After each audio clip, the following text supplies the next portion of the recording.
सावन के गुरुवार के दिन अगर शिव जी के मंदिर में पानी चढ़ाया जाए, जल चढ़ाया जाए, तो घर में विद्वत्ता का अनुभव होता है महाराज। भगवान विष्णु ने जाते हुए शिव बाबा को देखा।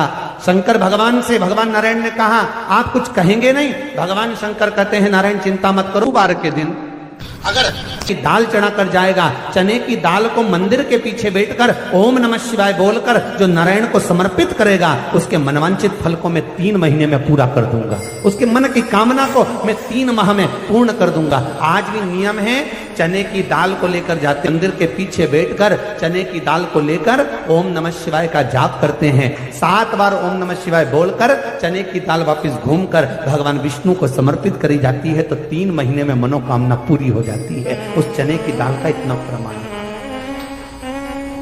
इतना प्रमाण। गुड़ जोड़ता है। जितने समय अतिथि हमारे घर में रहे, मेहमान हमारे घर में रहे, जिसको हमने आरती के समय पर गुड़ दिया है, जिसको हमने गुड़ दिया है, वो पाकर आनंद के साथ में। अच्छा, कभी तुमने सुना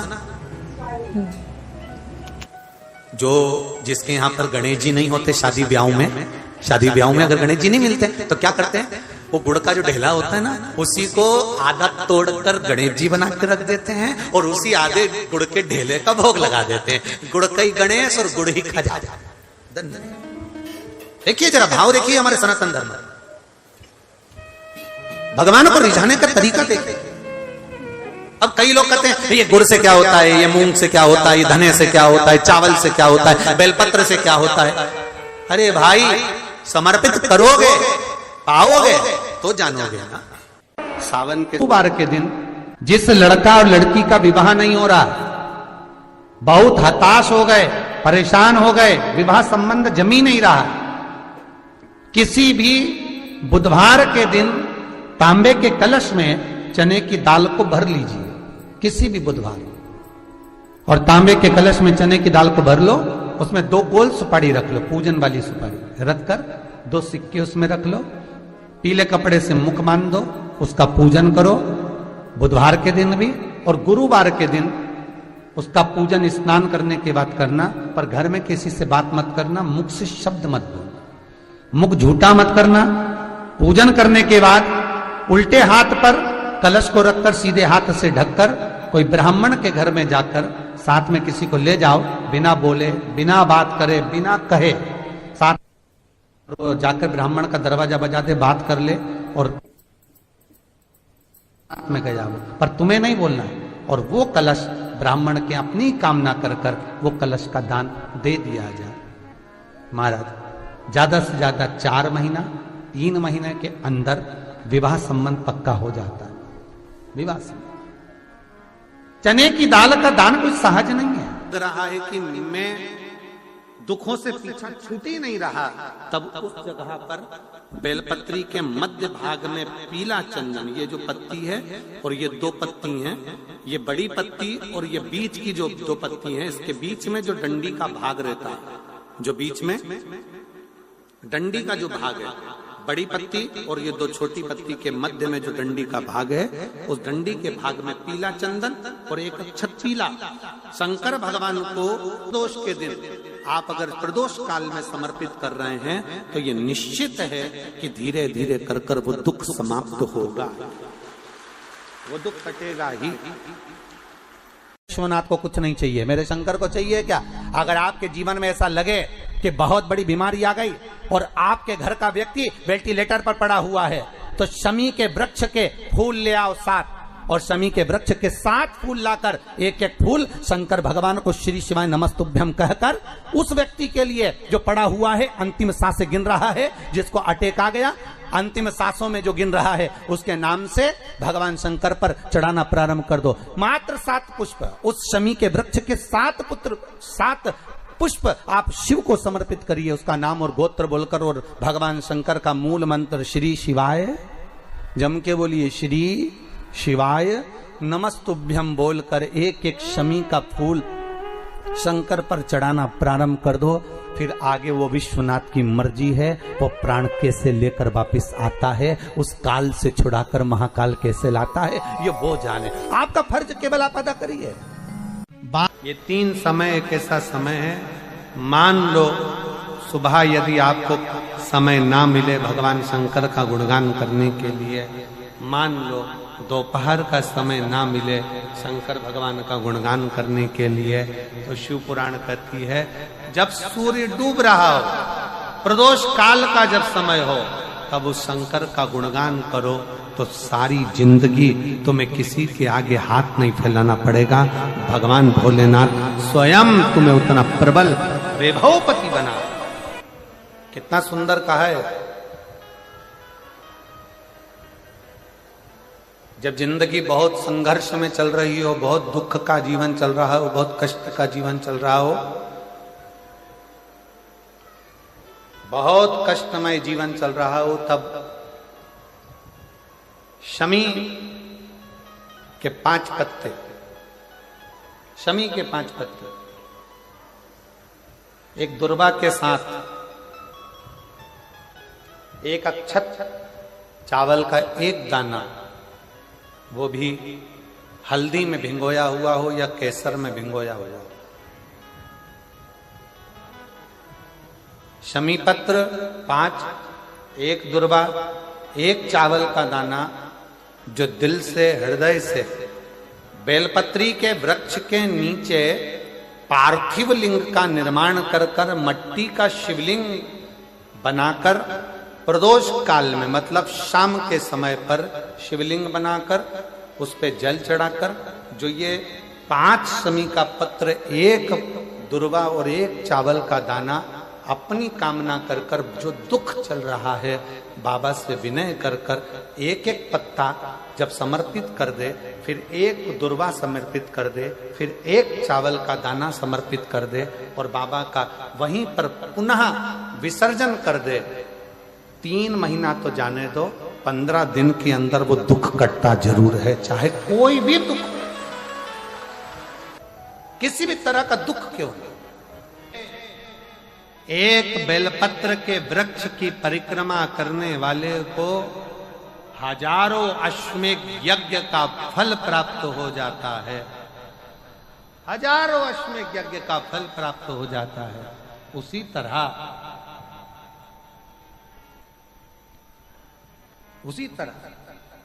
एक पार्थिव लिंग का निर्माण करने वाले को, मिट्टी का शिवलिंग का निर्माण कर कर पूजन करने वालों को 12 ज्योतिर्लिंग के शिवलिंग के दर्शन का पुण्य फल प्राप्त। जब श्री बद्रीनाथ भगवान विश्राम करते हैं, पट जब बंद होते हैं, तो मेरे नारायण के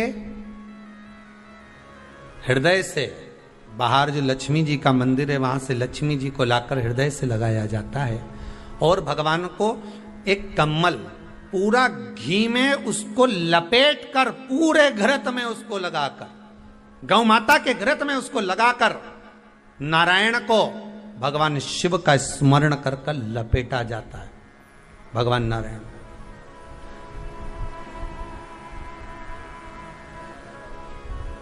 बद्रीनाथ बाबा के मंदिर में दिया घी से भर दिया जाता है, ताले लगा दिए जाते हैं, सब नीचे आ जाते हैं। जब अक्षय तृतीया के समय पर पट खोलते हैं, बाबा का कम्मल घृत से जुड़ा हुआ वैसा कि वैसे ही घृत भरा हुआ,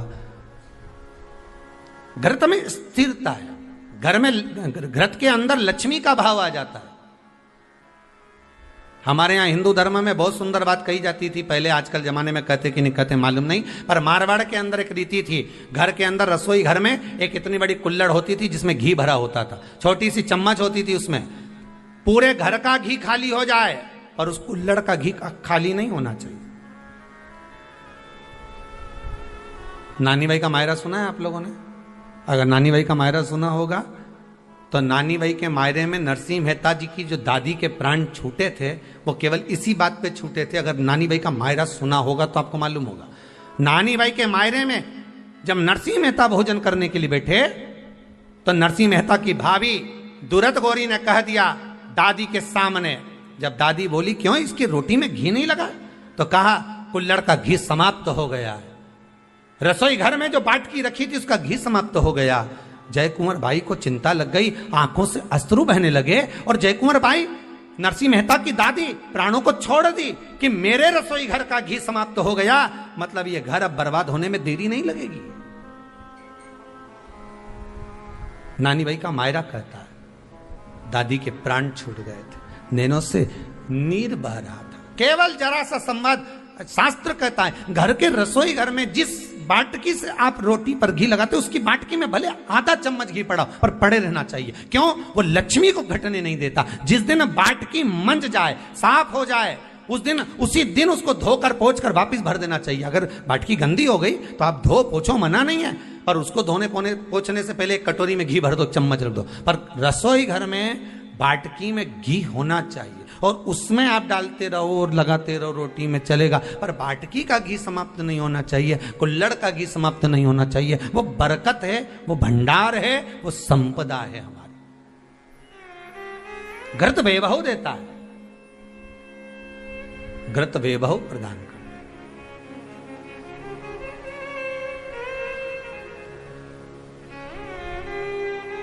घृत वैभवता देता है। कितना सुंदर कहा है। शंकर भगवान के शिवलिंग पर घृत चढ़ाने के बाद आपने दही चढ़ाया शिव जी को, ठीक है, आपने दूध चढ़ाया, जल चढ़ाया, दही चढ़ाया, शहद चढ़ाया, शक्कर चढ़ाई, मिष्ठान चढ़ाया, जो भी आप शिव जी को चढ़ा रहे हो उसमें से केवल एक पदार्थ, एक वस्तु, घी, शंकर के शिवलिंग पर चढ़ाने के बाद में उसी शिवलिंग का घृत, जहां शिवलिंग रखा हुआ है, शिवलिंग जहां रखा रहता है उस कटी पर उस घृत से हस्त फेर देना चाहिए अपनी मनोकामना कर कर। जो अभिषेक आपने किया है वो अभिषेक का फल भगवान भोलेनाथ कुछ ही दिन में प्रदान कर देते हैं। मात्र उंगली फेर देने पर, घृत पात्र की उंगली, घृत का जो आप अभिषेक कर रहे हो, जल चढ़ा रहे हो, दूध चढ़ा रहे हो, आप पंचामृत सामग्री समर्पित कर रहे हो, आप दुनिया की सारी वस्तु भगवान को दे रहे हो, तो घी चढ़ाते समय जब घी चढ़ जाए, शंकर के शिवलिंग पर घी चढ़ गया, उसकी एक उंगली लेकर शिव मंदिर में जहां शंकर जी पिंडी पर बैठे हैं उस जलाधारी पर जो शिवलिंग रखा हुआ है उसके चारों तरफ उस घृत को लगा देना चाहिए अपनी कामना कर कर। महाराज शिव उसको स्वीकार करता है। क्यों? शंकर और पार्वती के मिलन स्थल माता पार्वती की गोद में भगवान शंकर का जो शिवलिंग स्वरूप विराजमान है, हस्त कमल के अंतर्गत जो भगवान विराजमान है, उसका फल चोगना मिल जाए।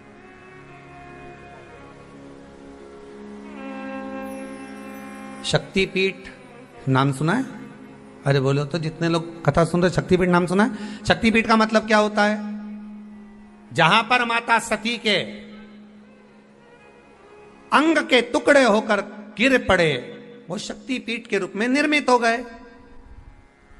तो जितनी भी शक्तिपीठ होती है उन शक्तिपीठ में आप लड्डू चढ़ाएं, पेड़ा चढ़ाएं, वस्त्र चढ़ाएं, आभूषण चढ़ाएं, सोना चढ़ाएं, चांदी चढ़ाएं, मुद्रा चढ़ाएं, आपकी मर्जी पड़े करोड़ों रुपए चढ़ाएं, मना नहीं है। पर शक्तिपीठ का दर्शन करने जब जाएं तो कम से कम थोड़ा साथ में गाय का घृत, असली घी साथ में लेकर अवश्य जाएं। क्यों? शक्तिपीठ पर भी घी समर्पित करने से मनोकामना पूर्ण हो जाती है। आप आएंगे शक्तिपीठ का दर्शन करके और मनोकामना पूर्ण होना है। मात्र शक्तिपीठ। आप चढ़ाएं वस्तु, ढेर चढ़ाएं, आप सोना चांदी, अंबारियों में धन दौलत सब चढ़ाएं, पर साथ में आप चुनरी चढ़ा रहे हैं, साड़ी चढ़ा रहे हैं, घृत भी दीजिए, घृत भी प्रदान।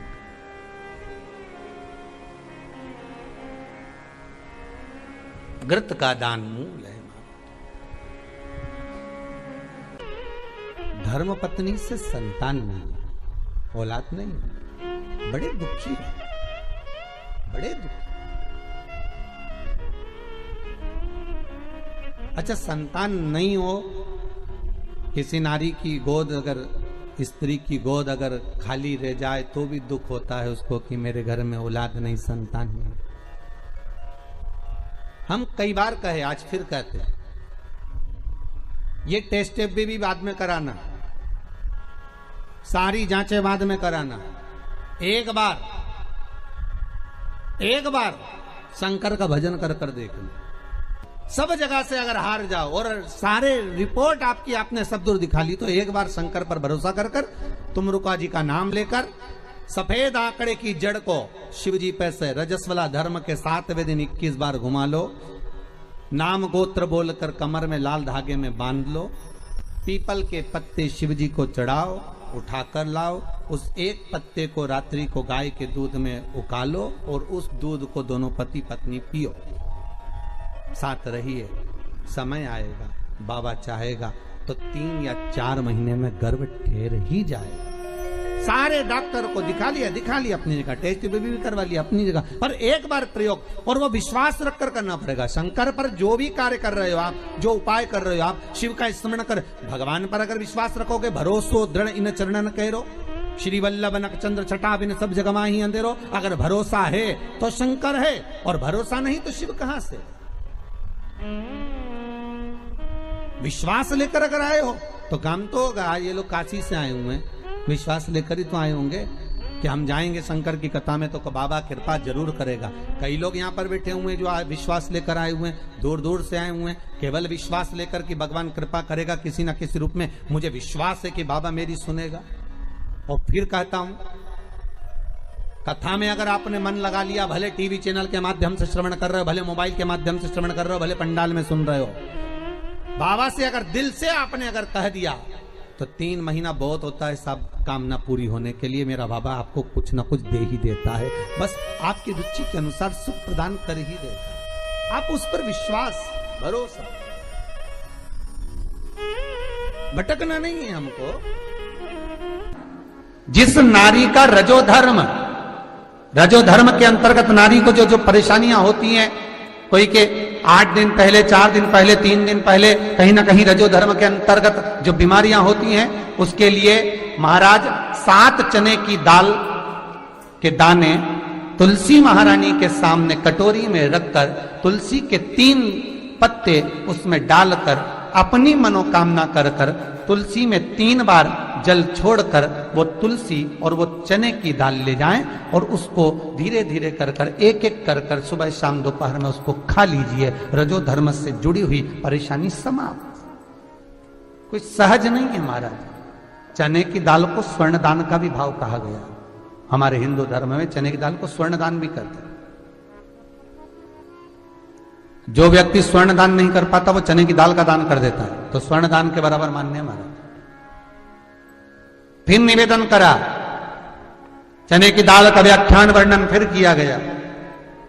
मान लो कोई प्लाट है, कोई प्रॉपर्टी है, कोई जमीन है, कोई जायदाद और नहीं बिक रही, बहुत परेशान हो गए, लाखों करोड़ों रुपए तुम्हारे डूब गए और ये प्रॉपर्टी बिके, तब तुम उबरो, तो उसके लिए चने की दाल को एक रात्रि पहले रविवार के दिन घर में गला लीजिए और उसको गलाकर दूसरे दिन उसमें थोड़ा सा चंदन मिलाकर पीस लीजिए। पर पीसना आपको मिक्सर में नहीं है, पीसना आपको सिलबट्टे पर, चकोटी पर जो आपके यहां उससे उसको पीस लीजिए। और पीसने के बाद उसमें थोड़ा सा दूध मिलाकर शिव मंदिर में जाकर शंकर भगवान के शिवलिंग का सोमवार के दिन लेपन करिए। लेपन कर कर अपनी कामना कर कर शिवलिंग पर 3 उंगलियां लगा लीजिए महाराज, अपनी कामना कर कर।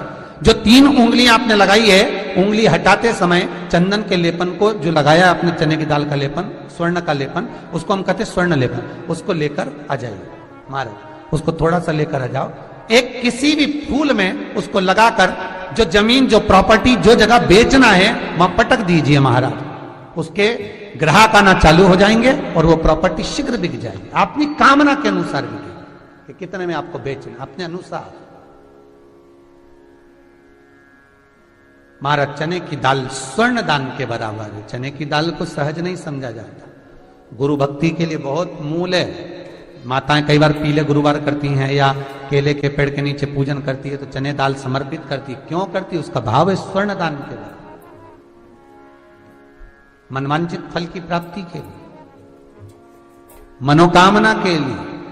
जिस जमीन में फसल कम होती हो, जिस जमीन में प्रॉपर्टी के अंतर्गत कहीं लाभ नहीं मिल रहा हो, जो कई लोग वो जमीन की दलाली का काम करते हैं ना, जमीन बेचवाते हैं, खरीदवाते हैं और कोई लाभ ही नहीं मिल रहा, कई दिनों निकाल दिए, साल निकाल दिए, कोई लाभ नहीं हुआ, तो निवेदन है शंकर भगवान के मंदिर में शिवलिंग पर 108 चने के दाल समर्पित करो।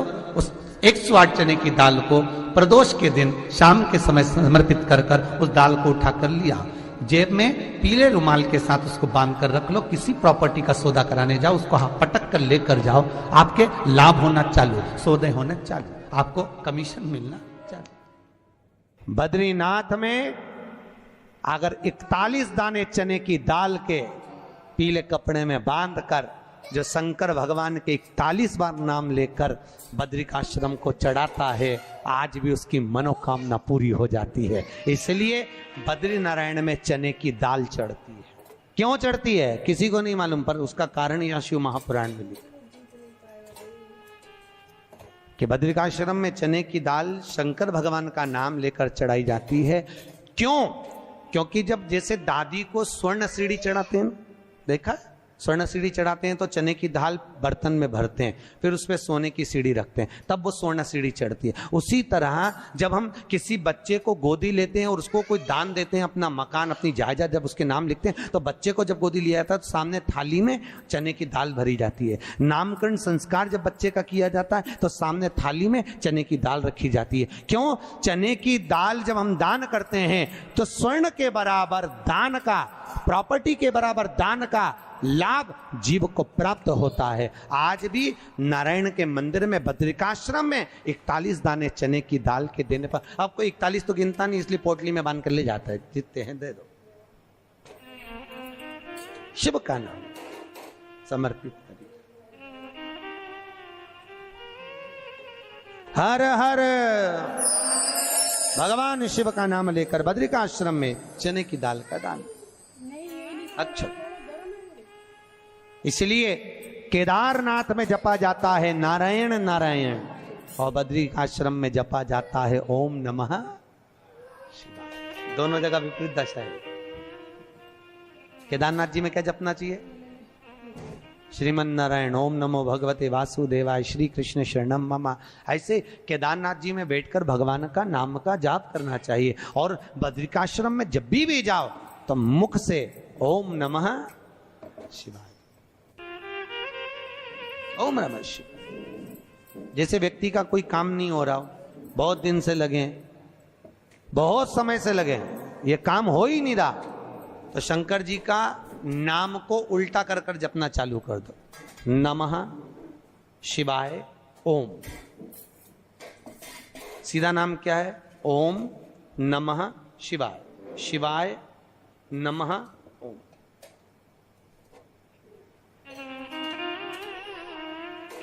जब उल्टा नाम व्यक्ति जपना चालू कर देता है, जिस बच्चे के, बच्ची का, जिसका भी विवाह नहीं हो रहा हो, कोई काम नहीं हो रहा हो, कोई सीए की पढ़ाई कर रहा है और एग्जाम में निकल ही नहीं रहा, 3-3, 4-4 बार बैठ गया, पास ही नहीं हो रहा, उस बच्चे को बोल दो बस सुबह उठते से ही शिवाय नमः ओम बोलना चालू कर दे, एक ही बार में सिया पास ले। कहा करे तो जॉब नहीं लग रहा हो, जब उल्टा उल्टा जप ले। ये उसी में का हाल है। जैसे किसी व्यक्ति से अपने को पैसा लेना है और दे नहीं रहा, क्या करना है? सूर्य नारायण भगवान को अर्घ दो। तो 21 दाने लाल मिर्ची के जो दाने होते हैं, देखें लाल मिर्ची के अंदर दाने होते हैं, उसके 21 दाने निकालकर पानी में डाल दो और पानी में डालकर उसी जल से सूर्य को अर्घ दे दो। उस व्यक्ति का नाम लेकर जिससे पैसा लेना है, हाथ जोड़कर देने आता है, तुरंत 3 महीने के अंदर पैसा लौटा दे, तुरंत हाथ जोड़कर। ये सूर्य को अर्घ देने पर मात्र व्यक्ति दौड़कर पैसा देने आता है, कितना भी हो, रहने नहीं देता प्रचंड। शिव के सिवा दुनिया में कोई दानी नहीं, शंकर जैसा कोई दानी नहीं हो सकता। स्वयं कैलाश पर रहता है और दुनिया को लखपति, करोड़पति, आनंदपति बनाकर भेज देता है। कभी अगर मौका लगे, कभी ऐसा योग लग जाए कि कोई आपसे कहे कि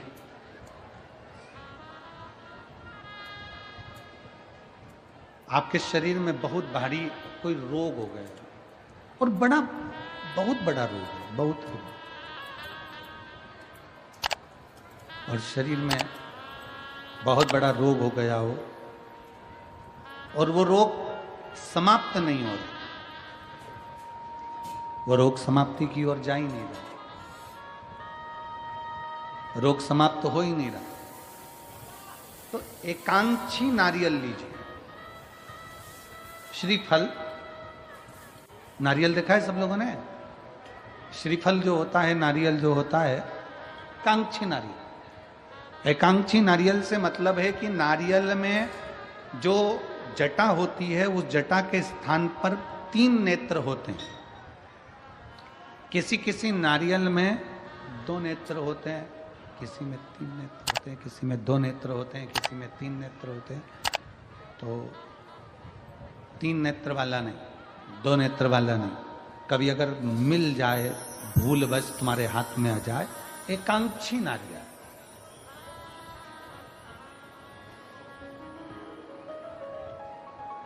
एक नेत्र वाला। पहले बताओ देखा है कि नहीं देखा? पहले ये तो बोलो कि नारियल के पीछे 3 आंखें दिखती हैं, 3 आंखें, किसी में 2 आंखें नजर आती हैं। उसी तरह एक एकांक्षी नारियल, एक नेत्र वाला। कभी अगर मौका लगे और अगर रोग बढ़ रहा है, घट नहीं रहा, तकलीफ बड़ी बढ़ रही है, घट नहीं रही, सारे इलाज करवा लिए, सारी दवाइयां ले ली, सारी जांचें करवा ली, सारे डॉक्टरों को दिखा लिया, उसके बाद भी अगर आराम नहीं लग रहा है तो एकांक्षी नारियल। और उस एकांक्षी नारियल के साथ में 7 दुर्वा, 7 बेलपत्र, 7 दुर्वा, 7 बेलपत्र, 7 पीले कनेर के पुष्प हाथ में लेकर, जो व्यक्ति बहुत ज्यादा बीमारी अवस्था में है और दवाइयां भी अगर लॉक नहीं कर रही हैं, डॉक्टर की दवाइयां खाते रहो, दिखाते रहो, उसके साथ में वो एकांक्षी नारियल जिसकी एक आंख है, 7 दुर्वा, 7 बेलपत्र, 7 पीले कनेर के पुष्प हाथ में लेकर श्री शिवाय नमस्तुभ्यम कहते हुए हाटकेश्वर महादेव का नाम लेकर। कौन से महादेव? हाटकेश्वर महादेव। हाटकेश्वर महादेव का नाम लेकर अपनी कामना करते हुए, बाबा से विनय करते हुए, जहां से, जैसे ये शिवलिंग है, ये जलाधारी है, ये जलाधारी से जल बह रहा है, ये जल बहकर जहां से जाता है, ये जल बहने के स्थान जहां तक है, उसके बीच में कहीं पर भी, जहां जल बह रहा है ना, ये पानी बहकर जहां जा रहा है, उस स्थान पर कहीं पर भी, वो जल बहकर जहां से जा रहा है जमीन पर, उस स्थान पर कहीं पर भी उस नारियल को, एकांक्षी नारियल, 3 आंख वाला नहीं, 2 आंख वाला नहीं, एक नेत्र वाला एकांक्षी नारियल, सफेद पीला कनेर, 7 बेलपत्र, 7 दुर्वा के साथ में उसको रख दीजिए और 1 लोटा जल देवाधिदेव महादेव को दक्षिण के भाग में खड़े होकर, उत्तर की ओर मुख कर कर, यहां बैठकर या खड़े होकर इस भाग में उधर की ओर देखते हुए जल समर्पित कर दीजिए। उसमें से 1 बेलपत्र, 1 दुर्वा उठा कर लिया, उसी में से 1 कनेर का पुष्प अशोक सुंदरी वाली जगह पर समर्पित कर दो। दुर्वा सुबह के समय पर खाना है, बेलपत्री दोपहर के समय पर खाना है। उसके बाद में 15 दिन 8 दिन बाद फिर वापस जांच कराओ, आपके रोग में आराम मिलना प्रारंभ हो जाएगा। शिव उसको ठीक करना प्रारंभ कर। एकांक्षी नारियल आगे दान दीजिए। गुरु द्रोणाचार्य ने कहा कि जो शीश का दान दे देगा, जो शीश,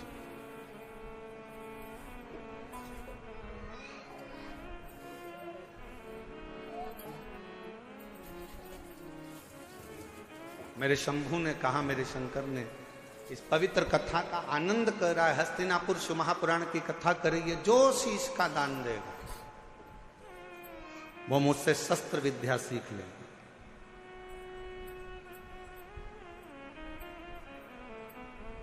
अब कौन शीश का दान दे? सब 105 जितने शिष्य बैठे थे गुरु द्रोणाचार्य के, उसमें से 100 शिष्य उठकर चले गए। 5 शिष्य बैठे रहे पांडव, उसमें भी एक अर्जुन सामने बैठा रहा, तलवार उठाई और शीश के पास लेकर जाने लगा, काट कर शीश का दान देने लगा। गुरु द्रोणाचार्य ने मना कर दिया, मुझे कटा हुआ शीश नहीं, तेरे धड़ पर लगा हुआ शीश मेरे चरणों में पड़ जाएगा, उतना दान बहुत है और मैं तुझे दे दूं, मत दीजिए। शंकर भगवान को तुम्हारा धन नहीं, वैभव नहीं, सत्ता नहीं, दौलत नहीं, शिव जी को केवल तुम्हारा एक लोटा जल शिव को समर्पित कर दो। एक लोटा जल भी नहीं हो तो 3 बार ताली बजा दो, वो भी नहीं है तो मुख से बम बम बोले बोले, ये भी नहीं बोल सकते तो मुख से हर हर महा, इतना कह सकते।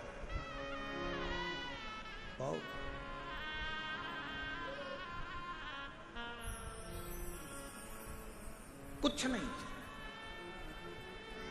जिस दिन अहंकार छोड़कर, अभिमत्ता त्याग कर, अभिमान का त्याग कर कर, जिस दिन अहंकार को छोड़कर तुम शिव की ओर बढ़ोगे, शिव तुम्हें प्राप्त होता है। हस्तिनापुर शिव महापुराण की कथा में हस्तिन नाम का जो राजा था वो शंकर का परम उपासक था, जिसने इस राज्य को बसाया था।